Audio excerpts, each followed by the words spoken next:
So we'll start with revision of next chapter, that is thermodynamics. Thermodynamics का पहला half part mostly theoretical है, तो I will go little slow. थोड़ा theoretical है तो हम ज्यादा थ्योरी तो यहाँ लिख नहीं पाएंगे, but we will just go through important points. तो विल स्टार्ट विथ थर्मोडायनामिक्स. अब सबसे पहले तो थर्मोडायनामिक्स का मतलब ही ये होता है the study of conversion of heat into work and work into heat, conversion of one form of energy into heat and heat back to the other form. So thermodynamics is mostly the study of conversion of heat into work and vice versa.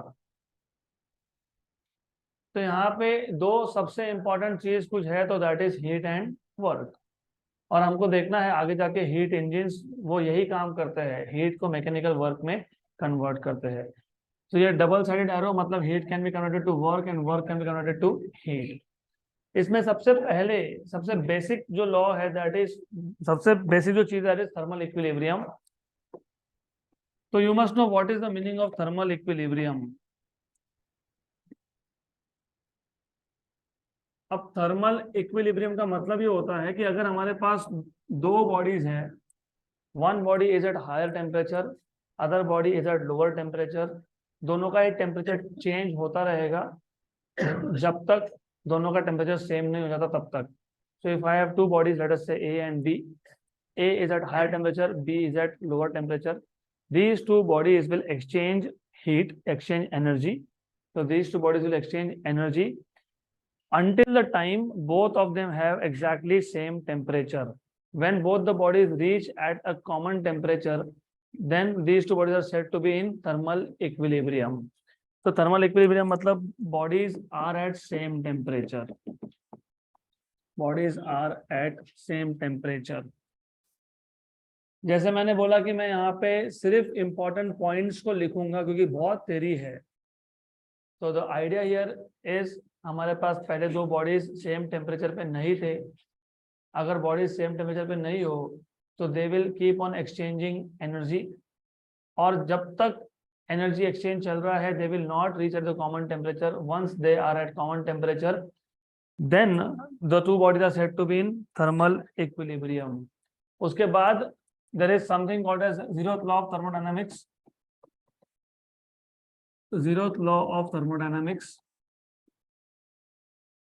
it tells you कि अगर हमारे पास दो bodies हैं, if there are two bodies which are in thermal equilibrium with the third body, then these two bodies are also in thermal equilibrium with each other. So for example, let us say हमारे पास bodies हैं यहाँ पे. मैं एक काम करता हूँ, मैं एक ही बॉडी के अंदर तीन सिस्टम बता देता हूँ. So let's say this is one body, इसमें तीन सिस्टम ड्रॉ कर दूंगा मैं. यहाँ पे एक पार्टीशन डाल दिया और देन यहाँ पे और एक पार्टीशन डाल दिया. लेट्स से ये बॉडी A है, ये बॉडी B है. Both cannot interact but both of them can interact with some body C. तो if A and C are in thermal equilibrium, B and C are also in thermal equilibrium, then A and B are also in thermal equilibrium. बहुत simple सा concept है. If two bodies, कौन से दो body A and B are in thermal equilibrium with third body, then both of them are also in thermal equilibrium with each other.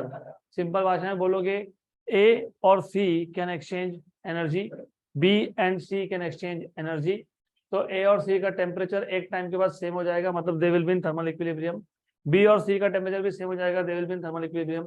ए और C का same है, B और C का same है, तो ए और बी का भी टेम्परेचर सेम है. That is the idea of thermal equilibrium and zeroth law of thermodynamics. इसके बाद हमको देखना है व्हाट इज इंटरनल एनर्जी.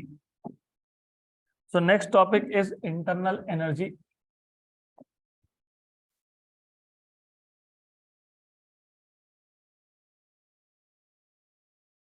तो याद रखना, हम यहाँ पे थर्मोडायनामिक्स में we consider gases only, mostly gases, liquids also but mostly gases. अब इंटरनल एनर्जी का मतलब क्या है? फॉर एग्जाम्पल मेरे पास एक सिस्टम है. If this system consist of gas large number of molecules मतलब, so this system has large number of molecules. Even though ये सिस्टम रेस्ट पे है, मतलब ये पूरा का पूरा जो बॉक्स है ये रेस्ट पे, इट इज नॉट मूविंग, मतलब इसका जो एक्सटर्नल एनर्जी है जिसको आप मैक्रोस्कोपिक बोलते हो, तो यहाँ पे दो टाइप की एनर्जीज की बात होती है, एक होती है मैक्रोस्कोपिक, एक होता है माइक्रोस्कोपिक। मैक्रोस्कोपिक मतलब ओवरऑल पूरे बॉडी से रिलेटेड जो एनर्जी होगा, फॉर एग्जाम्पल अगर ये पूरे बॉडी को मैं मूव कर देता हूँ, then that body will have kinetic energy. For example घर में सिलेंडर आता है डिलीवरी के लिए, मोस्ट ऑफ देम क्या करते हैं, देखा होगा कभी, सड़क पे डाल देते हैं, फिर उसको लात मारते हैं, तो दे स्टार्ट रोलिंग इट। तो वो जो सिलेंडर रोल हो रहा है वो रोलिंग मोशन है, उसका रोलिंग एनर्जी है जो हमने ऑलरेडी फाइंड किया है, kinetic energy of rotation plus kinetic energy of translation, half mv square 1 + k square by r square. लेकिन वो गैस का एनर्जी नहीं है, वो एक्सटर्नल एनर्जी है, वो पूरे सिस्टम के मोशन की वजह से आया, उसको आप बोलते हो मैक्रोस्कोपिक एनर्जी। और अगर उसी सिलेंडर को मैं एक हाइट पे लेके जाऊँ तो उसका पोटेंशियल एनर्जी चेंज होगा due to change of location of the object, तो वो मैक्रोस्कोपिक एनर्जी है। हम जब यहाँ पे इंटरनल एनर्जी की बात करते हैं तो we are talking about what is the inside, not what is coming from outside. कुछ ज्यादा खांसी हो रही होगी बहुत लोगों को, तो you can just go out and then come back later, okay. तो यहाँ पे हमारे पास जो सिस्टम है, system consist of large number of gas molecules. Even though ये पूरा का पूरा बॉक्स मूविंग नहीं है, लेकिन internally gas molecules are moving, right. तो internally gas molecules are in motion. तो यहाँ पे हर एक मॉलिक्यूल का एनर्जी है, और अगर मैं इन सारे मॉलिक्यूल्स को एनर्जी को ऐड करता हूँ तो उसको बोलोगे internal energy. So internal energy is the sum of all the energies of all the molecules. मैंने ऑल क्यों बोला, क्योंकि ऐसा हो सकता है कि किसी गैस मॉलिक्यूल के पास उसका मोशन सिर्फ एक्स डायरेक्शन में हो, तो उसका ट्रांसलेशन है ओनली अलोंग एक्स, तो हाफ mvx स्क्वायर। हो सकता है कोई मॉलिक्यूल 3D में घूम रहा है, तो half mvx square plus vy square plus vz square. तो सारे मॉलिक्यूल्स के जितने भी टाइप के एनर्जी होंगे, हो सकता है होगा, मैं ऐसा नहीं बोल रहा हूँ, हो सकता है दो मॉलिक्यूल्स इंटरैक्टिंग है तो उनका है पोटेंशियल एनर्जी, हो सकता है एक मॉलिक्यूल के एटम्स वाइब्रेटिंग है तो उसका वाइब्रेशन एनर्जी भी है। तो sum of all the energies of all the molecules is known as internal energy, and internal energy is microscopic energy, याद रखना। And internal energy is also the measure of heat of a system. जितना ज्यादा internal energy होगा उतना ही heat होगा। एक इसको explain करने के लिए एक सिंपल सा एग्जांपल भी लिया है बुक में मैंने। हमने वहां पे बोला है कि अगर हमारे पास एक ग्लास ऑफ वाटर है और वो ग्लास ऑफ वाटर रेस्ट पे है, तो उसका काइनेटिक एनर्जी 0 है, और वो ग्राउंड पे रखा हुआ है तो उसका पोटेंशियल एनर्जी भी 0 है, तो उसका टोटल मैक्रोस्कोपिक एनर्जी 0 है। लेकिन इवन दो कि ग्लास ये रेस्ट पे था, ग्लास का हाइट भी 0 था, तो पोटेंशियल और काइनेटिक एनर्जी ये 0 है, लेकिन ये मैक्रोस्कोपिक है। Molecules of water they are moving randomly, since they are moving randomly they may also be rotating, तो रोटेशनल एनर्जी होगा मॉलिक्यूल का ट्रांसलेशन एनर्जी होगा, वाइब्रेशन एनर्जी होगा, इन सबको ऐड कर दोगे तो वो बन जाएगा इंटरनल एनर्जी। तो microscopic energy is not 0 even though macroscopic energy is 0। Good. इसके बाद है thermodynamic state and thermodynamic process. तो थर्मोडायनामिक स्टेट समझने से पहले हमको पता होना चाहिए what is the meaning of thermodynamic system. तो you must know what is a thermodynamic system. Thermodynamic system बहुत सिंपल है। Thermodynamic system is an object और कलेक्शन ऑफ ऑब्जेक्ट्स, या तो सिंगल ऑब्जेक्ट है या कलेक्शन ऑफ ऑब्जेक्ट्स है which are capable of exchanging heat with the surroundings. तो thermodynamic system आप तब बोलोगे चाहे वो एक ऑब्जेक्ट हो चाहे वो कलेक्शन ऑफ ऑब्जेक्ट्स हो, but it is capable of exchanging heat with the surrounding. तो thermodynamic system is an object or collection of objects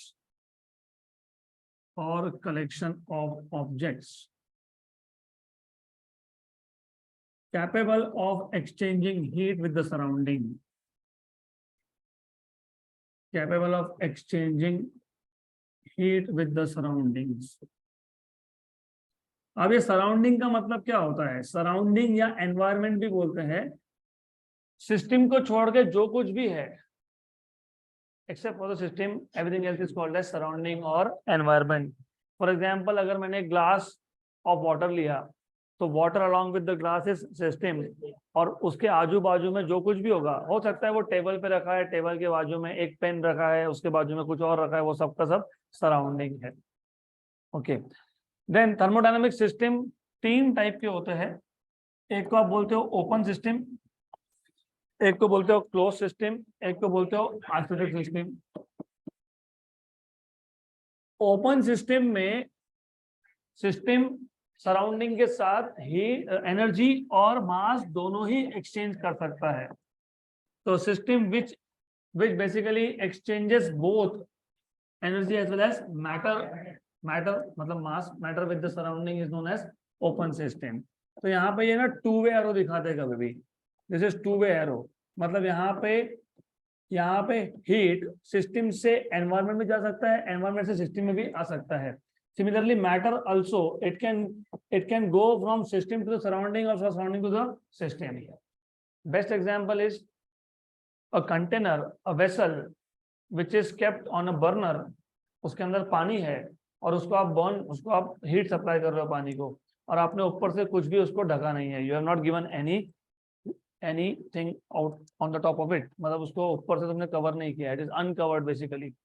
तो उस केस में क्या होता है, heat will basically from burner will go to the surrounding, नहीं surrounding burner है, system को जाएगा, सिस्टम कौन है, लिक्विड है, तो बर्नर क्या है, सराउंडिंग है, सराउंडिंग से हीट कहाँ गया, सिस्टम को गया, बराबर, तो हीट एक्सचेंज तो हो गया। और अब ये पानी बॉईल होके इसके वेपर बन के कहाँ जा रहे हैं, सराउंडिंग में जा रहे हैं, तो यहाँ पे मैटर एक्सचेंज हो गया।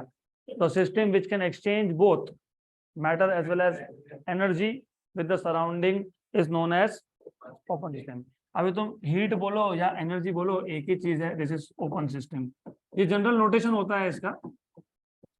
Then you have a close system. Close system में matter exchange is not allowed, only energy exchange is allowed. A system which can exchange only energy but not matter with the surrounding is known as close system. Okay, तो यहाँ पे सिर्फ energy का exchange allowed है। Then you have isolated system, neither energy nor matter can be exchanged between system and surrounding, उसको बोलते हो isolated system। so there is no exchange of matter or energy। इसके बाद डेफिनेशन है thermodynamic state का, उसके बाद हम आएंगे थर्मोडायनामिक प्रोसेस पे। तो थर्मोडायनामिक स्टेट मतलब क्या होता है बेसिकली, देखो जैसे आप इक्वेशन ऑफ मोशन भी बनाते हो ना, याद है क्या, न्यूटन लॉज ऑफ मोशन, आप क्या बोलते हो उसमें आप ऐसा बोलते हो, याद होना चाहिए हर चीज। You say that in the first law of motion every object remains at rest or in a state of uniform motion unless it is acted upon by external unbalance force, right. तो अभी आपने बोला state उस case में state मतलब rest पे है तो rest is a state with velocity equal to 0। अगर वो यूनिफॉर्म मोशन में है तो that is another state with constant velocity and a given direction, right. तो वहां पे स्टेट डिस्क्राइब करने के लिए you use the parameters like displacement, velocity, acceleration. State मतलब एक particular situation of the system होता है। फॉर एग्जाम्पल एक ऑब्जेक्ट था जो रेस्ट पे था, तो उसका एक स्टेट हो गया v इक्वल टू 0। अब वो ऑब्जेक्ट मूव होने लगा with constant velocity late us से 100 किलोमीटर पर आवर, तो ये उसका सेकंड स्टेट हो गया in which the velocity is 100 kilometre per hour. तो स्टेट मतलब एक पर्टिकुलर सिचुएशन होता है सिस्टम का। तो थर्मोडायनामिक स्टेट मतलब वही कि हमारे पास जो सिस्टम है उसके वेरिएबल्स की वैल्यू क्या है। तो thermodynamic state can be described by some set of variables जैसे pressure, volume and temperature, also entropy. लेकिन as I told you entropy आप केमिस्ट्री में ही देखते हो, फिजिक्स में हम लिखते नहीं है। तो अगर आप थर्मोडायनामिक स्टेट का डेफिनेशन पढ़ोगे, the state of a system can be described by using temperature, pressure and volume. For example मेरे पास 3 सिस्टम है, तो तीनों को मैं कंपेयर कैसे करूंगा, बाय इधर बाय प्रेशर और बाय वॉल्यूम और बाय टेम्परेचर। हो सकता है, ऐसा हो सकता है कि तीनों का प्रेशर सेम है, हो सकता है वॉल्यूम भी सेम है, but temperature is different, right. तो तीनों के तीनों systems they are not in the same state. अगर तीनों वेरिएबल सेम हो गए तो आप बोलोगे this systems are in the same state. तो thermodynamic state of a system can be described based on 3 values, मतलब बेस्ड ऑन 3 पैरामीटर्स। एक है टेम्परेचर, एक है प्रेशर, एक है volume. Temperature, pressure and volume. तो अब तक हमने क्या देखा, क्योंकि देखो ये थोड़ा थ्योरेटिकल है तो आपको पीछे जाना पड़ेगा, बार बार रिवाइंड करते रहना पड़ेगा। Thermodynamics is a study in which basically you talk about conversion of heat and work, right. Heat into work and work into heat. Then thermal equilibrium, मतलब अगर दो बॉडीज सेम टेम्परेचर पे नहीं थे तो एनर्जी एक्सचेंज करके same temperature आ जाएंगे, उस स्टेट को बोलोगे thermal equilibrium. When the two bodies are at same temperature then these two bodies are said to be in thermal equilibrium. फिर जीरो लॉ ऑफ थर्मोडायनामिक्स बताता है कि अगर दो सिस्टम तीसरे के साथ थर्मल इक्विलिब्रियम में है तो दोनों एक दूसरे के साथ भी थर्मल इक्विलिब्रियम में है। फिर हमने देखा internal energy, total energy of all the molecules of all the gas of a system is known as internal energy. Thermodynamic system, it is an object और collection of object which is capable of exchanging heat, exchanging energy. Basically heat define नहीं किया अभी तक हमने, exchanging energy with the surrounding. Heat define होगा तब heat बोल देंगे, फिलहाल एनर्जी बोलो, राइट। फिर open system which can exchange both energy and matter, closed system which can exchange only energy, isolated which cannot exchange anything. Thermodynamic state of a system can be described by 3 variables: temperature, pressure and volume. Then you can define what is thermodynamic process. Thermodynamic process is a process in which thermodynamic state of a system changes. Thermodynamic process is a process in which thermodynamic state of a system changes, right? It is a process in which thermodynamic state of a system changes.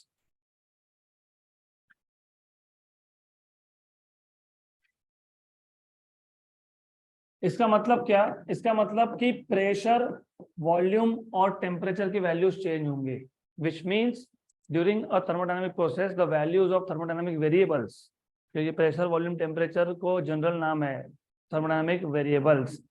तो during a thermodynamic process the values of thermodynamic variables changes.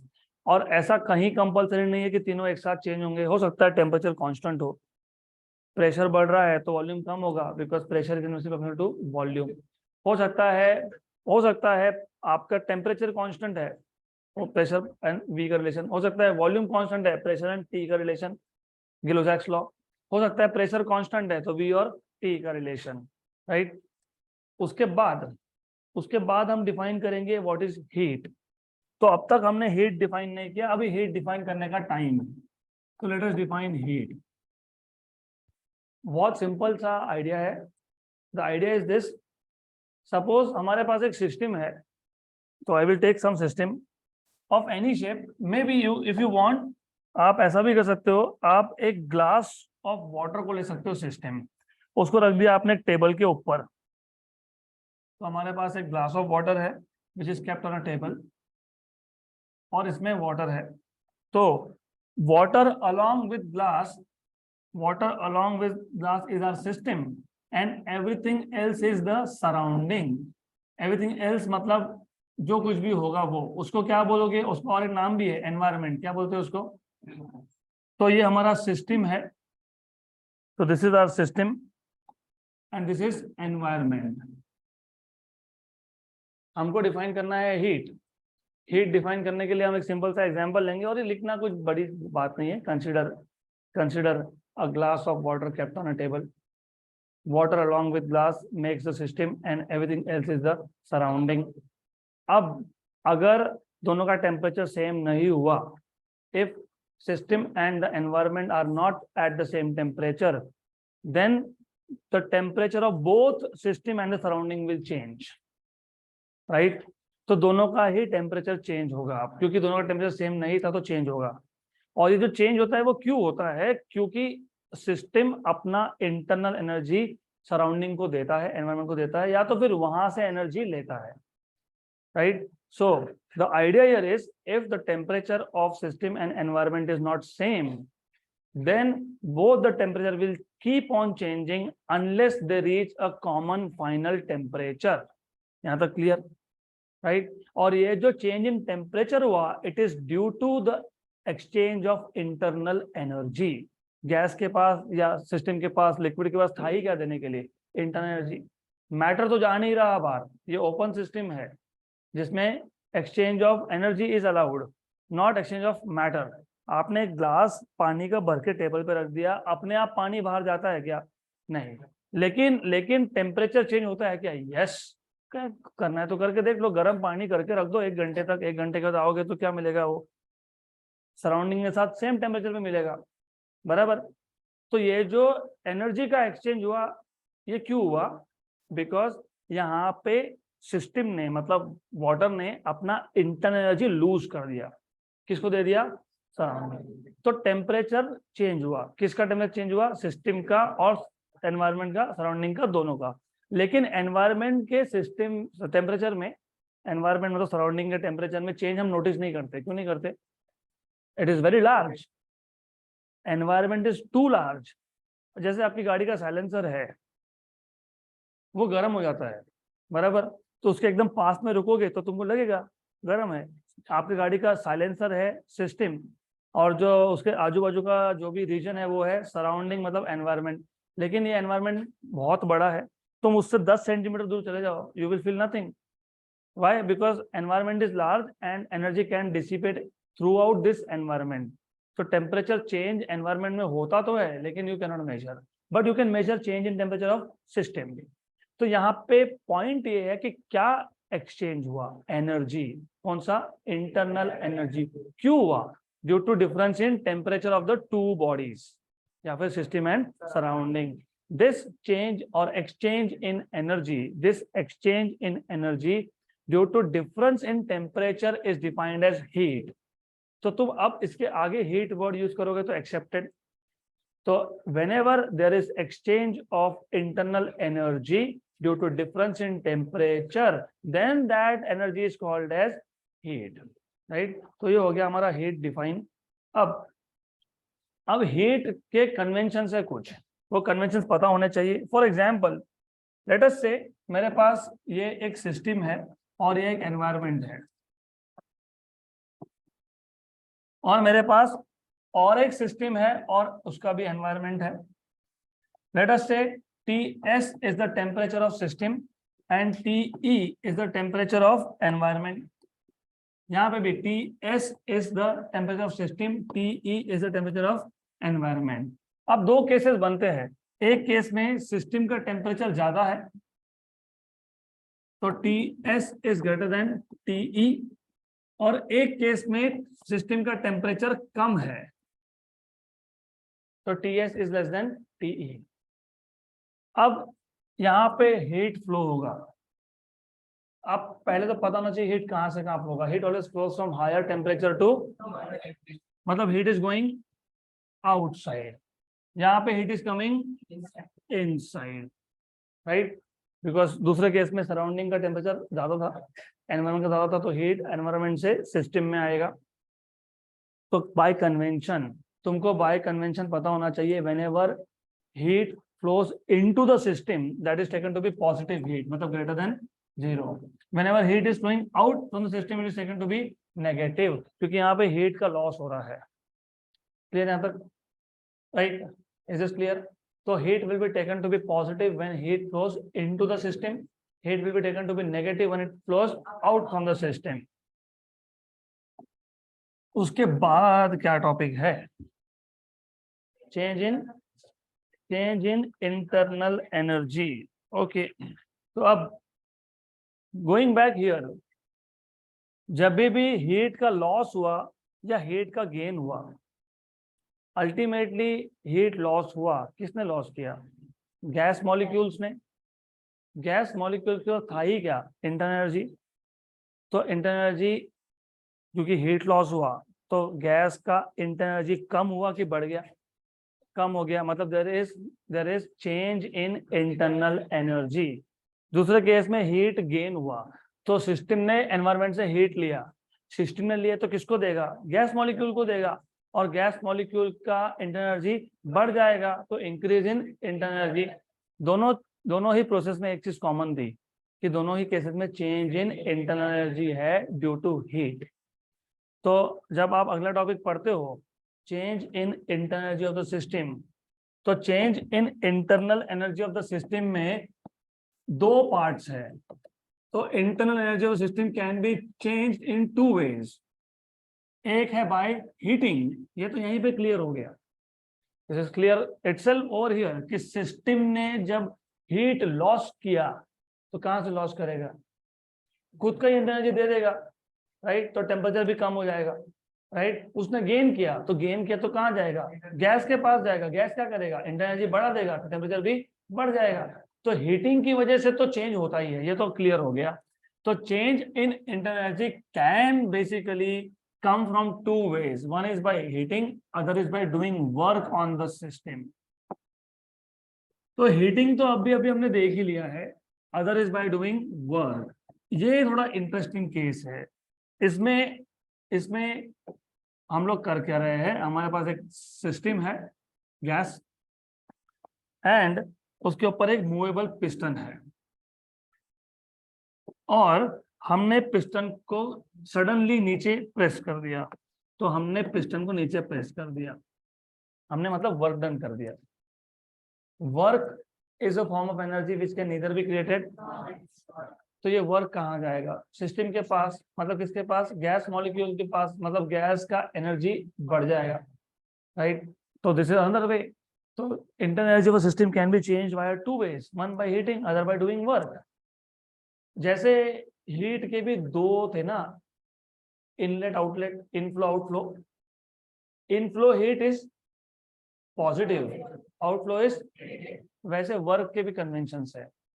अब देखो इसमें दो case है, एक तो तुम system पे वर्क कर रहे हो, work done on the system है by the environment, on the system by the environment, this is taken to be negative work, this is negative work. Physics में इसको नेगेटिव वर्क लेते हैं, केमिस्ट्री में तुम पॉजिटिव लेते हो, इधर नेगेटिव ही लेते हैं। तो कंफ्यूजन का कोई केस नहीं होना चाहिए। क्यों लेते हैं वो थोड़ी देर में समझ में आ जाएगा आपको, क्योंकि हम जब वर्क डन का फॉर्मूला डिराइव करेंगे तब आपको समझ में आ जाएगा वाई, बराबर। देन उल्टा भी तो पॉसिबल है, ये जो गैस मॉलिक्यूल्स थे दे आर मूव होते होते पिस्टन के साथ कोलाइड हो गए। कोलिजन मतलब प्रेशर से पिस्टन हो गया ऊपर शिफ्ट, तो work is done by the gas, work done by the gas on the surroundings, वो लेते हैं हम लोग पॉजिटिव। जब फाइनल वॉल्यूम इनिशियल से ज्यादा हो तो वर्क डन इज पॉजिटिव, जब फाइनल वॉल्यूम इनिशियल से कम हो तो वर्क डन इज नेगेटिव। अब आ जाते हैं फर्स्ट लॉ ऑफ थर्मोडायनेमिक्स पे।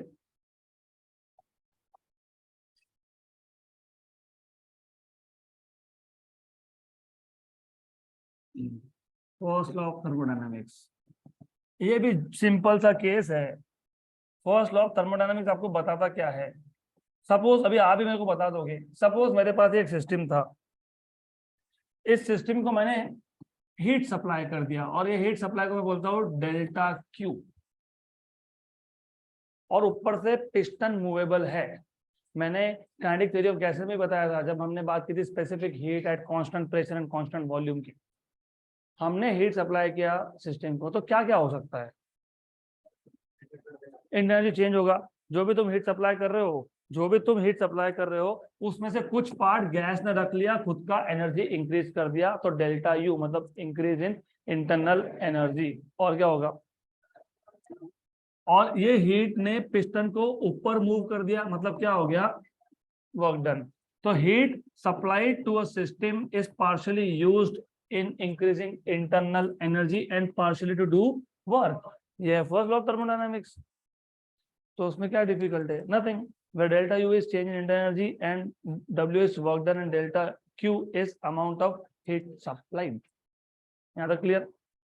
जो भी हीट तुम सप्लाई कर रहे हो उस हीट का कुछ पार्ट इंटरनल एनर्जी इंक्रीज करता है, बाकी पार्ट वर्क डन करता है। देन ये जो अभी वर्क डन की बात कर रहे हैं हम लोग, तो वर्क डन का फॉर्मूला भी पता होना चाहिए फिर।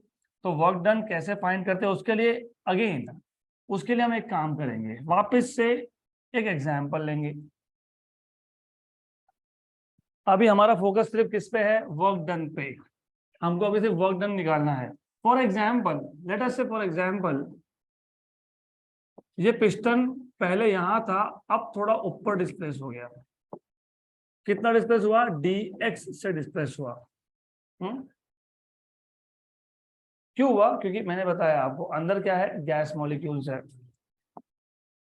गैस मॉलिक्यूल्स क्या कर रहे हैं, रैंडम मोशन परफॉर्म कर रहे हैं। काइनेटिक थ्योरी से हमको पता है this gas motion are in a state of random motion, molecular chaos बोलते हो जिसको आप।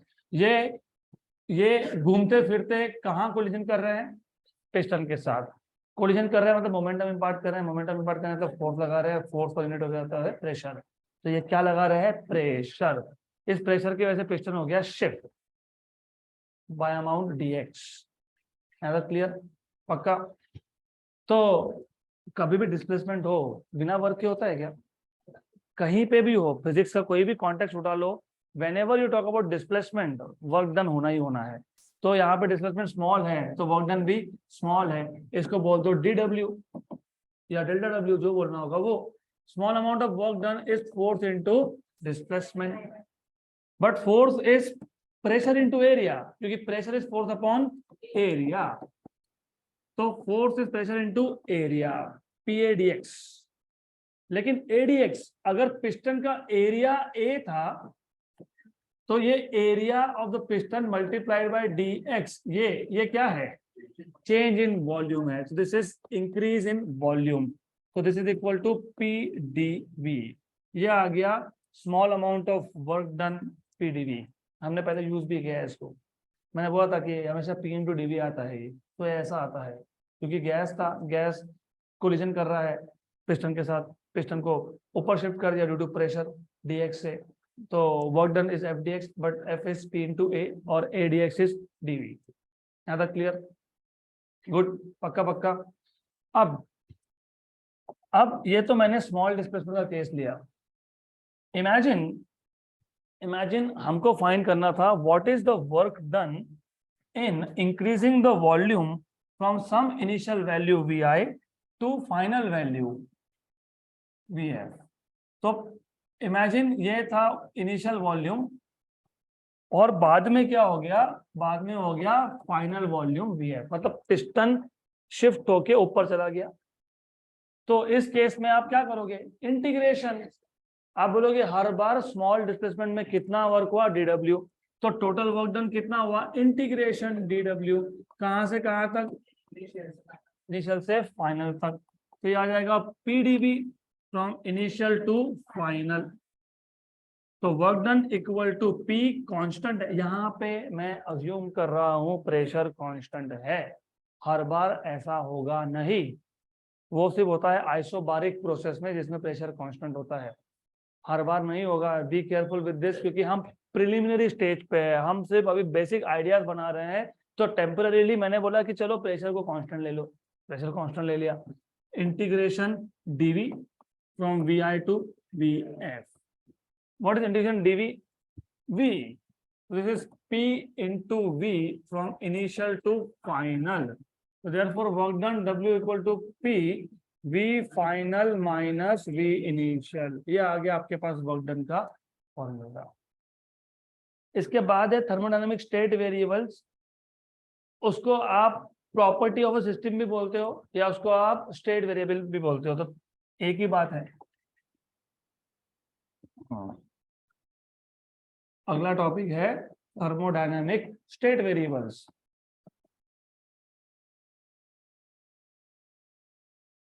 इसी को आप बोलते हो प्रॉपर्टी ऑफ अ सिस्टम।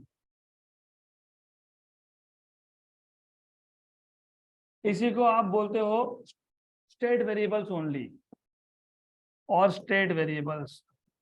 इसी को आप बोलते हो थर्मोडायनामिक वेरिएबल्स। इसी को आप बोलते हो सिर्फ वेरिएबल्स, कुछ नहीं, पीवीटी है। तो तुम पढ़ोगे अगर उसमें लिखा है इट इज एनी मेजरेबल और ऑब्जर्वेबल कैरेक्टरिस्टिक और property of a system when the system remains in equilibrium. It is any measurable or observable characteristics of a system or property of a system when the system is in equilibrium. तो logically सोचो ना, अगर system thermal equilibrium में नहीं होता तो temperature changing होता तो तुम क्या मेजर कर लेते? तो जब तक टेम्परेचर कांस्टेंट नहीं होता तब तक मेजर करते नहीं हो। तो सिस्टम इक्विलिब्रियम में आ गया, यस। सपोज वॉल्यूम चेंज होते जा रहा है तो तुम वॉल्यूम मेजर करोगे ही नहीं, तुम बोलोगे रुको थोड़ा सा स्टेबल होने दो, राइट? तो इक्विलिब्रियम में आ गया, उसके बाद ही करोगे। तुम प्रेशर जब चेंज होता है तब मेजर करोगे नहीं, क्योंकि you have to wait until the system reaches equilibrium. नहीं तो मैंने अभी मेजर किया, 1 सेकंड के बाद चेंज हो गया, फिर अगले 1 सेकंड बाद और चेंज हो गया। तो इट इज एनी मेजरेबल और ऑब्जर्वेबल कैरेक्टरिस्टिक्स और property of a system when the system is in equilibrium. अभी मेजरेबल ऑब्जर्वेशन क्यों बोला है? तुम गैस मॉलिक्यूल को देख सकते हो क्या? नहीं। तो तुम गैस का किसी भी मॉलिक्यूल का स्पीड मेजर कर सकते हो क्या? नहीं, नहीं कर सकते हो तुम, बराबर। तुम गैस का एनर्जी डायरेक्टली मेजर कर सकते हो? नहीं। तो तुम डायरेक्टली क्या मेजर कर सकते हो? Pressure, volume, temperature. इसलिए तो बोला है मेजरेबल और ऑब्जर्वेबल, सिंपल। अब ये जो वेरिएबल्स है ना, इसको 2 कैटेगरी में डिवाइड करते हैं हम लोग, एक है इंटेंसिव और एक है एक्सटेंसिव। तो this variables, state variables can be classified into 2 categories, एक है इंटेंसिव, एक है एक्सटेंसिव। इंटेंसिव वेरिएबल्स वो है जो सिस्टम के साइज पे डिपेंड नहीं करते। Intensive variables do not depend on the size of system. Do not depend on the size of system.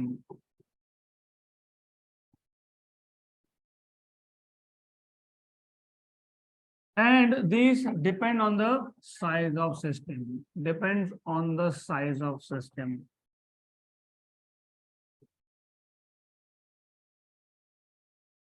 So can you give me one example of each?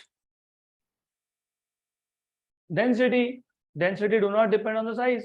मैं imagine हमारे पास एक cylinder था, उसमें gas है और उस सिलेंडर के बिल्कुल सेंटर में एक पार्टीशन डाल दिया मैंने, तो डेंसिटी तो सेम रहेगा, हाँ बराबर ना?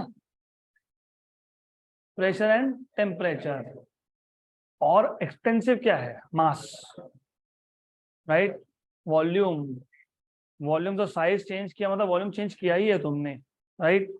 Internal energy, half in one, half in another. तो इसको बोलते हो एक्सटेंसिव, जो साइज पे डिपेंड करते हैं। जो नहीं डिपेंड करते वो इंटेंसिव। उसके बाद क्या है? उसके बाद आ गया थर्मोडायनामिक इक्विलिब्रियम। अभी थर्मोडायनामिक इक्विलिब्रियम मतलब अगर एक सिस्टम एक साथ 3 इक्विलिब्रियम में हो तो उसको बोलोगे that the system is in thermodynamic equilibrium. तो any system which simultaneously is in mechanical equilibrium, is in chemical equilibrium, is in thermal equilibrium, then the system is said to be in thermodynamic equilibrium. तो system का तीनों equilibrium में होना compulsory है। तो system, if the system is in mechanical equilibrium,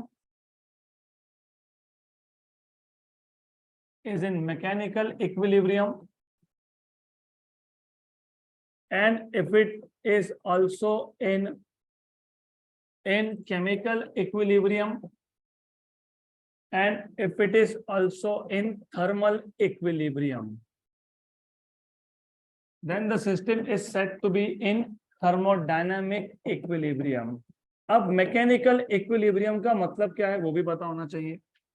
जब system पे external force 0 हो, when there is no external force on the system, or when the forces they balance out, they cancel out.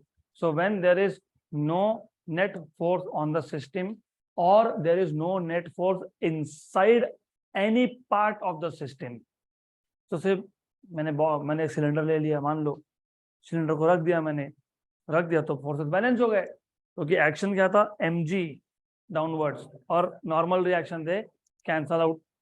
तो external force तो नहीं है, लेकिन system के अंदर भी किसी भी रीजन में there should not be any net force.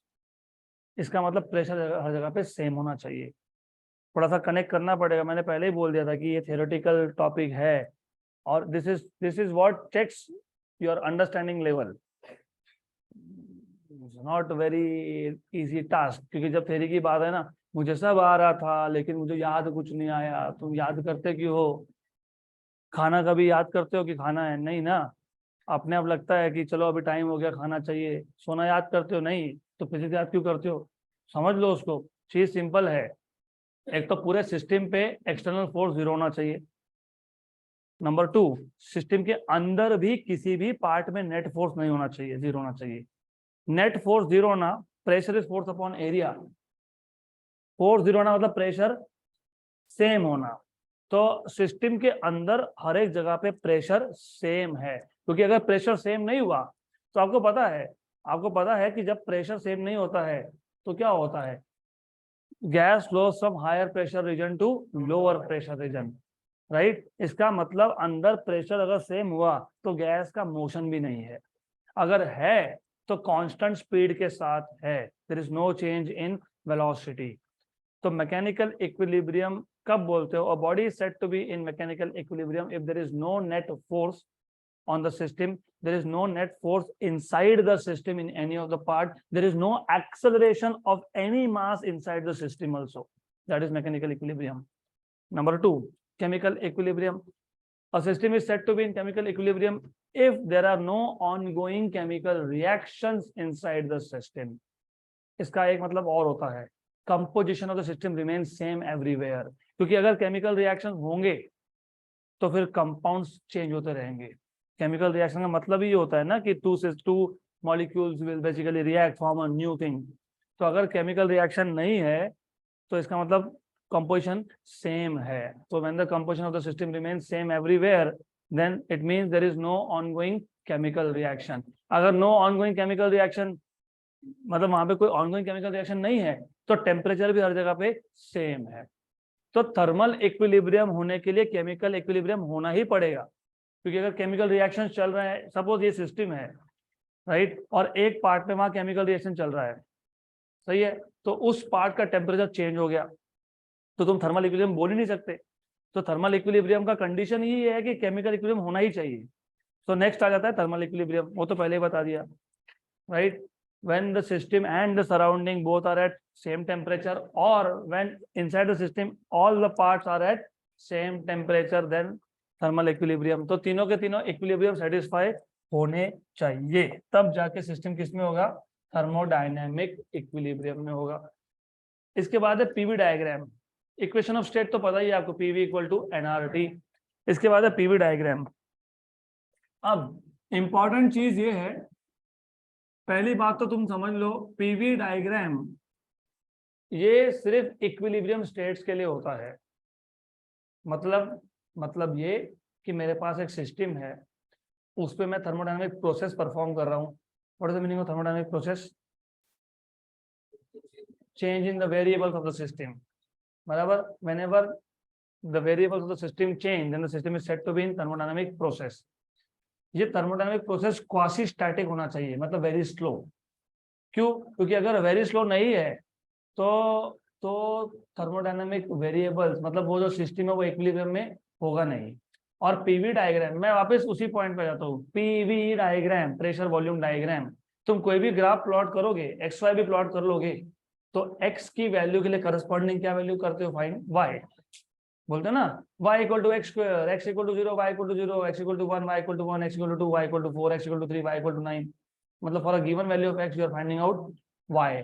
तो यहाँ पे जब पीवी डायग्राम बोलते हो तो x एक्सिस पे वॉल्यूम है, y एक्सिस पे प्रेशर है, तो for a corresponding value of volume you are finding value of pressure. वो कब होगा? जब सिस्टम इक्विलिब्रियम स्टेट में हो। किसमें हो? इक्विलिब्रियम में हो। क्योंकि इक्विलिब्रियम में नहीं हो तो मेजर कर क्या रहे हो? फिर तुम बोल रहे वॉल्यूम चेंज ही होते जा रहा है, फिर मैं मेजर कर रहा हूँ। क्या मेजर कर लिया तुमने? द आइडिया इज कि तुम यू आर सेइंग कि volume is changing but I have measured the volume. ऐसा कैसा हो गया? तो उसके लिए क्या होना चाहिए? इक्विलिब्रियम। मतलब जब आप पीवी डायग्राम बनाते हो तो पीवी डायग्राम का हर एक point, each point is an equilibrium state of the system, right. So non equilibrium states can not be represented by PV diagram. तो पीवी डायग्राम पे तुमने एक भी पॉइंट बता दिया तो तुम बोल रहे हो कि ये इक्विलिब्रियम स्टेट है। तो पीवी डायग्राम होता क्या है? प्रेशर वॉल्यूम डायग्राम होता है। एक एक्सिस पे तुम प्रेशर प्लॉट करते हो, एक एक्सिस पे तुम वॉल्यूम प्लॉट करते हो, और इसके बहुत सारे यूजेस है। तो मैं कुछ ग्राफ डिस्कस करूंगा। जैसे इसमें सबसे पहला ग्राफ है expansion at varying pressure. Expansion at varying pressure, pressure and volume are inversely related to each other. तुम बोल रहे हो expansion, when you say expansion मतलब volume is increasing then pressure must decrease. तो जब वॉल्यूम बढ़ेगा मतलब तुम राइट साइड में जा रहे हो, क्योंकि राइट साइड में वॉल्यूम की वैल्यू बढ़ रही है, और प्रेशर क्या होगा? कम होगा। तो you will basically go towards origin. तो pressure will decrease if volume increases. तो expansion at varying pressure, expansion मतलब वॉल्यूम बढ़ना और प्रेशर कम होगा। इस केस में ये जो स्टेट था इसको बोल देंगे initial state of the system, ये जो स्टेट है इसको बोल देंगे final state of the system. यहाँ तक क्लियर? और याद रखना, अगर आपको ग्राफ से वर्क डन निकालना है तो it is area under the curve, क्योंकि P into V is work done. अभी तो देखा तुमने, ये देखो ये क्या था, ये इधर भी लिखा है P into V is work done. तो अगर मुझे वर्क डन निकालना है तो मैं क्या करूंगा? Area under the curve find करूंगा। तो ये मिल गया मुझे area under the curve work done. और याद रखना, वॉल्यूम जब बढ़ता है तो final volume is greater than initial volume. तो इस केस में वर्क डन आता है पॉजिटिव। ये पैरामीटर्स क्या है? ये है V फाइनल P फाइनल। ये क्या है? V initial P initial. मतलब यहाँ पे करस्पॉन्डिंग वैल्यू प्रेशर की इनिशियल थी, यहाँ पे ये फाइनल है। ये वॉल्यूम इनिशियल है, ये वॉल्यूम फाइनल है। तो final volume greater than initial है, तो जब भी एक्सपांशन होगा work done will be positive and that is given by area under the curve. उसके बाद है कंप्रेशन एट वेरिंग प्रेशर। तो कुछ भी नहीं है, कुछ भी नहीं है, सिर्फ एरो हेड चेंज है। जो वैल्यू पहले इनिशियल थी उसको फाइनल बोलोगे, जो फाइनल थी उसको इनिशियल। मतलब सिर्फ इतना है, इसको उठाओ, इसको उठाओ, दोनों का सिर्फ जगह चेंज कर दो, हो गया। और ये एरो हेड को उल्टा कर दो, और जहां इनिशियल था वहां फाइनल लिख दो, जहां फाइनल था वहां इनिशियल लिख दो। ये हो गया आपका क्या क्या क्या? Compression at varying pressure. तो वर्क डन अगेन, बट यहाँ पे be careful, magnitude of work done. Magnitude of work done is area under the curve, right. और जो भी मैग्नीट्यूड फाइंड करोगे उसके साथ क्या लगा दोगे? माइनस साइन, क्योंकि इनिशियल वॉल्यूम ये फाइनल से ज्यादा है, फाइनल ये इनिशियल से कम है, तो work done will be negative. Magnitude of work done can be found by area under the curve. Magnitude, क्योंकि यहाँ वर्क डन नेगेटिव आने वाला है और तुम यहाँ पे पूरा का पूरा पहले क्वाड्रेंट में चल रहे हो, ये एक्चुअली आता ही है फोर्थ क्वाड्रेंट में। पक्का पक्का पक्का? थोड़ा सोचो कौन से क्वाड्रेंट में आता है। हम ये हमेशा एक ही क्वाड्रेंट में दिखाते हैं, सिर्फ वो नेगेटिव क्यों है? फॉर्मूला की वजह से आया, क्योंकि यहाँ पे जो तुम लिखते हो ना V final minus V initial, V final की वैल्यू कम है, V इनिशियल ज्यादा है, तो वो नेगेटिव आएगा, तो work done will be negative. इसके बाद है एक्सपांशन एट कांस्टेंट प्रेशर। ये तो कुछ भी नहीं है, सिंपल सा केस है, expansion at constant pressure. Expansion मतलब volume increases at constant pressure, मतलब प्रेशर इज कांस्टेंट। ये यहाँ पे वैल्यू क्या है? इनिशियल, ये क्या है? Final, right. तो एरो हेड कहां से कहां जाएगा? A से B। इनिशियल स्टेट कौन सा है? A। फाइनल स्टेट कौन सा है? B। प्रेशर कांस्टेंट है। कंप्रेशन भी हो सकता है ना, कंप्रेशन एट कांस्टेंट प्रेशर, सिर्फ एरो को उल्टा, इनिशियल फाइनल की वैल्यू उल्टा, done. This is how you can draw PV diagrams. इसके बाद there are different types of thermodynamic processes. अभी मैंने प्रोसेस को डिफाइन कर ही दिया। Thermodynamic process is a process in which thermodynamic system undergoes a change from some initial state to some final state. या फिर it is a process in which the values of thermodynamic variables change from some initial value to some final values.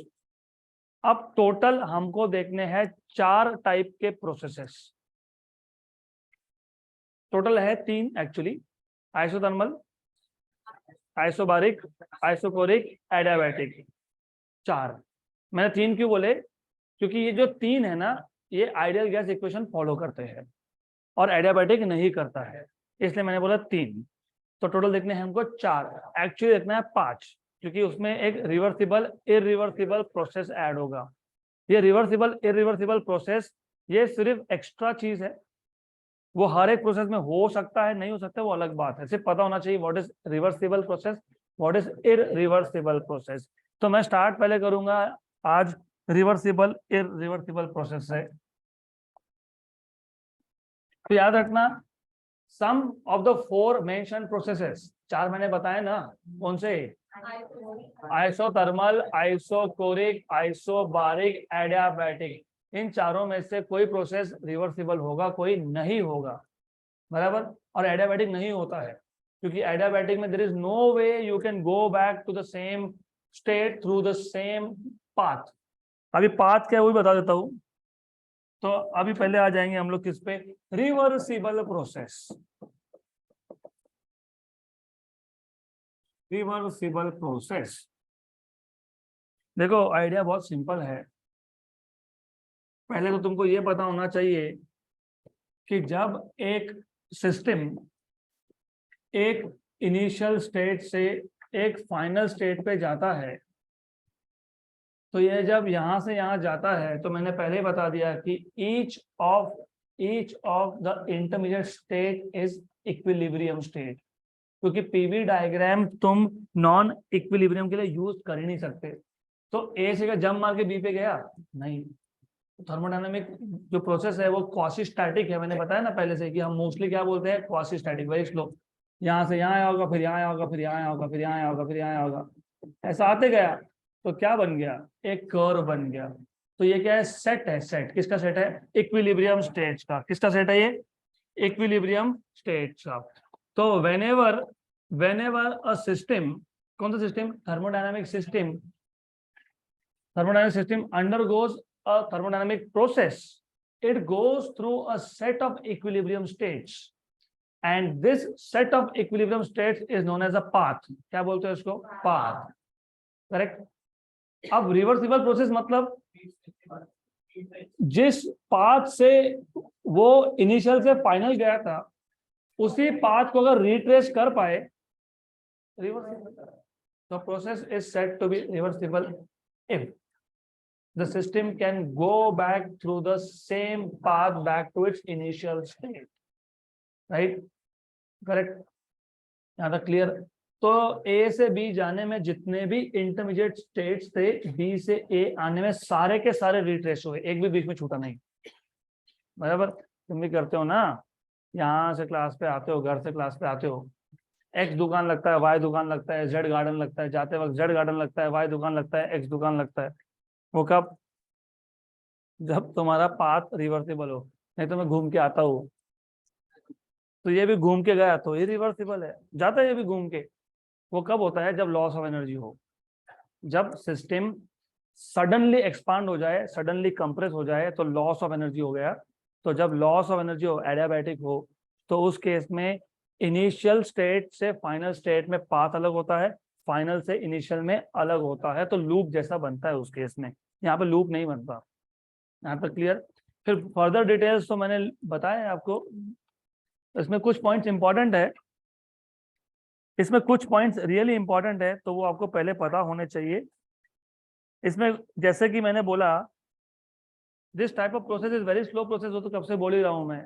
कौन सा process है ये, quasi static है, very slow process है, बराबर। तो इरिवर्सिबल क्या होगा फिर, a process which cannot be retraced from the same path, तो बोल देंगे इरिवर्सिबल प्रोसेस। आया एक रास्ते से, गया दूसरे रास्ते से, तो सिर्फ मैं करने ये वाला हूं, इस एरो हेड को शिफ्ट करने वाला हूं, ए से बी आया पाथ 1 से, बी से ए गया पाथ नंबर 2 से। यह है इरिवर्सिबल प्रोसेस। यहाँ तक क्लियर। तो अब बाकी के सब प्रोसेसेस हम देखेंगे कल।